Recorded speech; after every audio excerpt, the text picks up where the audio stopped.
Right. ముఖ్యంగా చూసుకుంటే sir నిన్న అంటే ఈ తెలంగాణలో ఒక సడన్ సర్ప్రైజ్ జరిగినట్టు అనిపించింది. ఏంటంటే సరే 3 ఎమ్మెల్సీ కోటాలో 3 ఒకటి శంకర్ నాయక్ గారికి ఇచ్చారు, ఎప్పటి నుంచో కష్టపడుతున్నటువంటి పాపం అద్దంకికి ఇచ్చారు.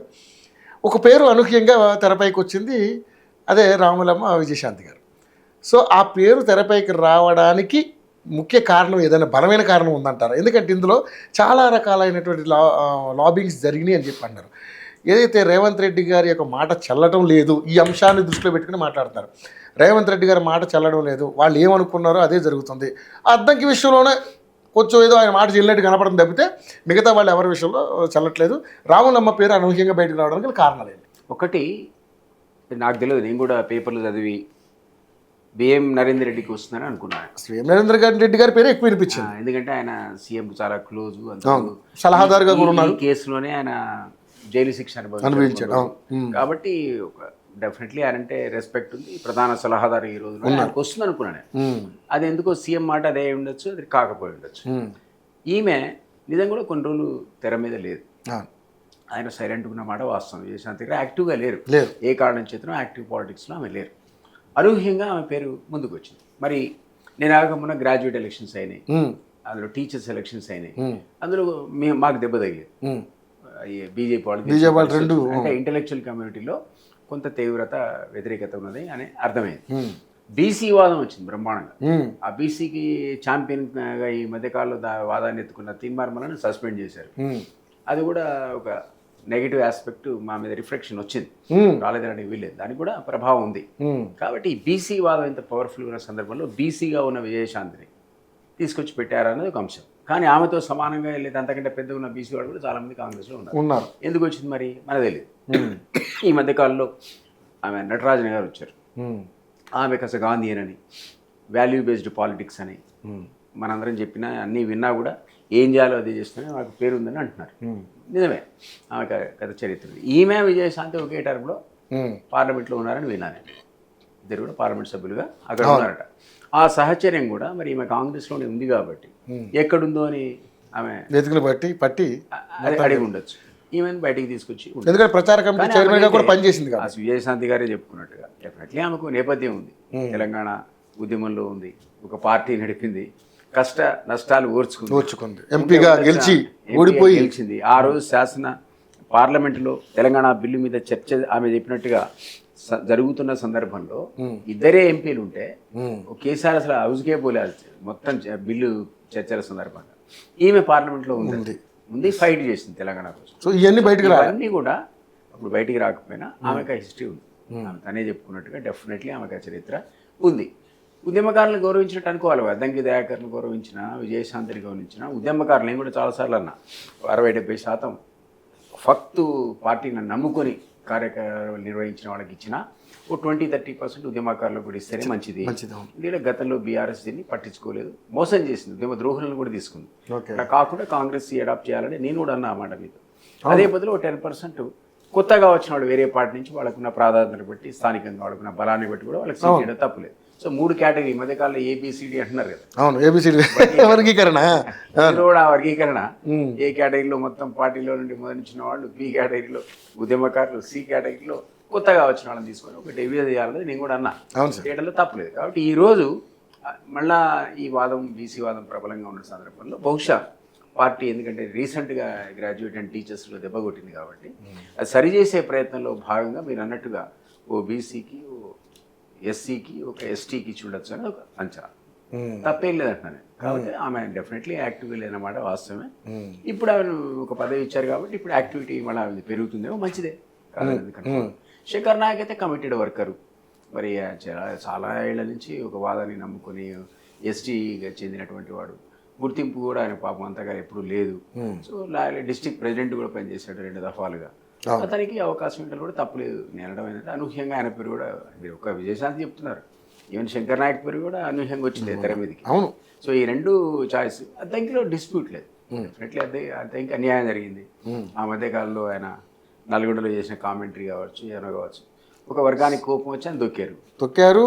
ఆయన నోటి దూల వల్లనే ఇప్పటి వరకు ఇప్పటివరకు ఇంత దూరంగా దూరం పెట్టారు. పాపం పాప ఆయన లాస్ట్ లో తెలంగాణ ఉద్యమకారుడు జేఏసీలో కీలకంగా పనిచేసిన జాయింట్ యాక్షన్ కమిటీలో ఎప్పుడో డిజర్వింగ్ పాపం, అది ఎప్పుడో రావాల్సి ఉండే ఆయనకి అన్యాయం జరిగిన వాడికి సరి చేశారు ఇప్పుడు. ఓకే. అనుమానం లేదు కాబట్టి ఈ మిగిలిన ఇద్దరు అనూహ్యంగా వచ్చిన మాట కానీ మరి ఫిరోజ్ ఖాన్ పేరు కూడా బాగా వినిపించింది కదా సార్. రావాలి, అతను కూడా రావాలి.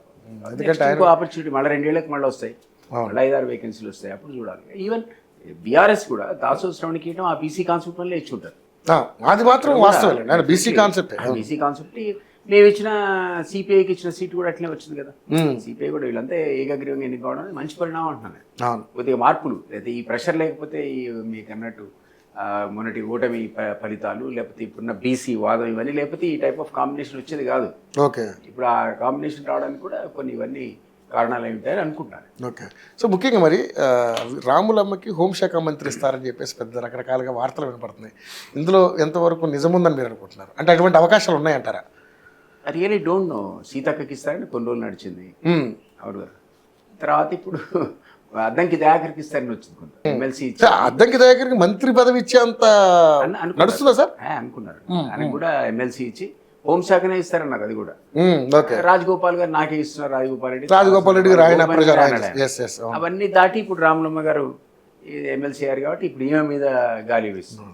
అది మనం చెప్పలేదు. అది 100% ఈ శాఖల కేటాయింపు మాత్రం ఎప్పుడు కూడా సీఎం తను ఏమనుకున్నాడో అదే జరుగుతుంది. అంతేనా?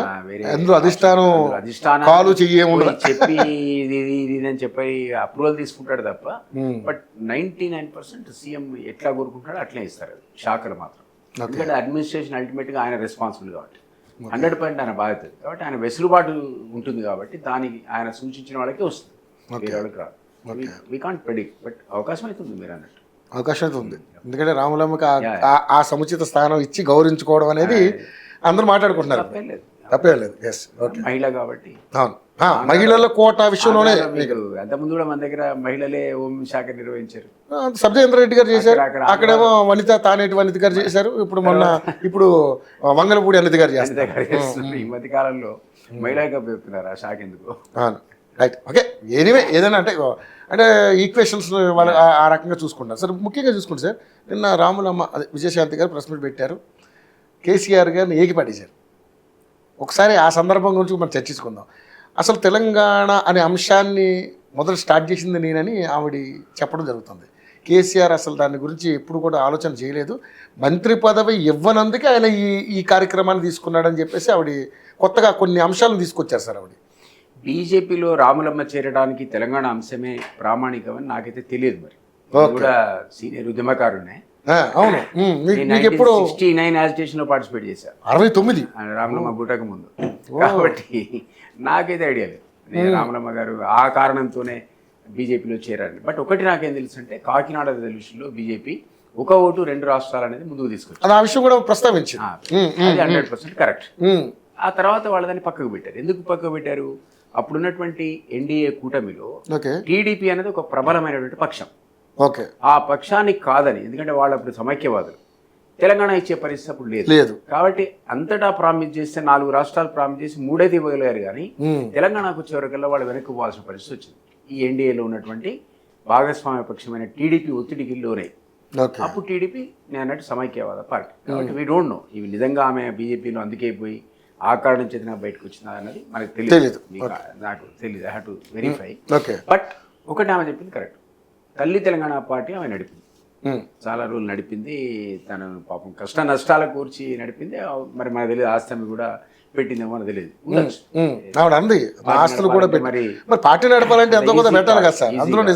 తన డబ్బులు కూడా కోల్పోయి ఆక్రమణలో ఆమె పార్టీలో జాయిన్ గమ్మని కేసీఆర్ ఆమెను ప్రెషర్ పెట్టినమాట వాస్తవమే, అంటే విలీనం గమ్మని.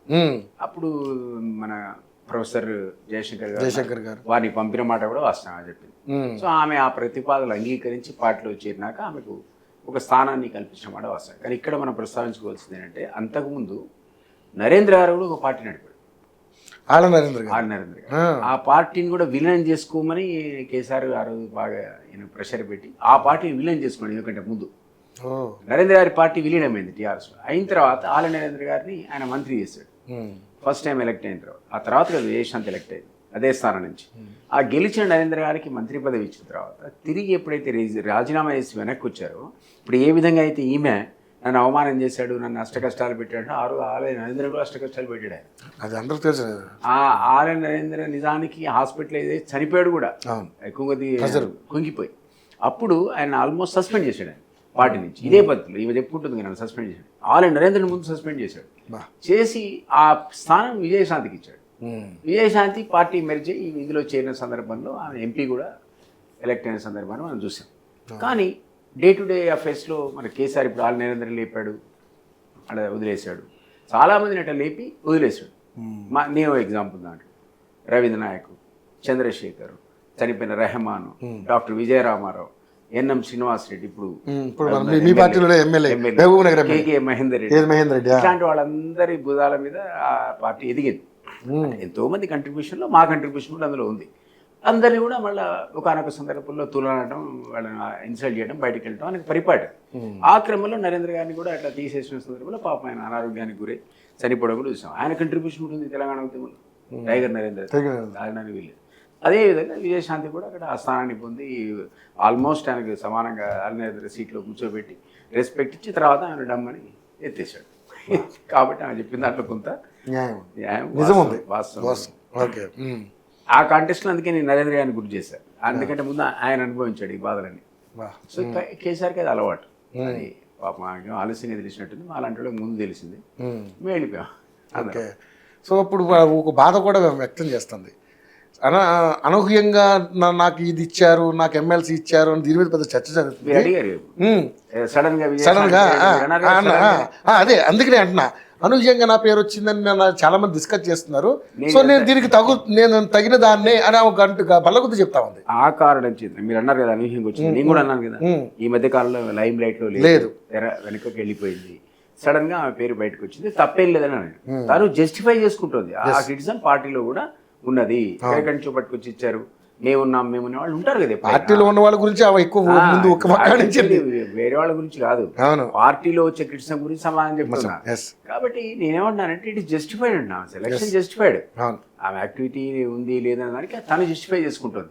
నేను తెలంగాణ ఉద్యమంలో పాల్గొన్నా, నేను నా ఆస్తులు అమ్ముకున్నా, కేసీఆర్ కూడా నన్ను అట్లా ఆదరించి మనం ఎత్తేసాడు, నన్ను అవమానపరిచాడు, కాబట్టి ఐ ఫుల్లీ డిజర్వ్ అంటుంది. మనం కూడా కాదనట్లే కదా. అవును, మర్చిపోయి ఉంటే ఏముంది, తప్పేముంది. మనం చరిత్రలో గతంలో తప్పులు జరిగితే దాన్ని సరి చేసుకోవడంలో తప్పు లేదంటారా, మంచిదే. ఆ గౌరవం వారికి ఇవ్వటం అనేది నేను కూడా ఒప్పుకుంటాను. గౌరవం ఇవ్వదగిన కాబట్టి ఇవ్వాల్సిందే.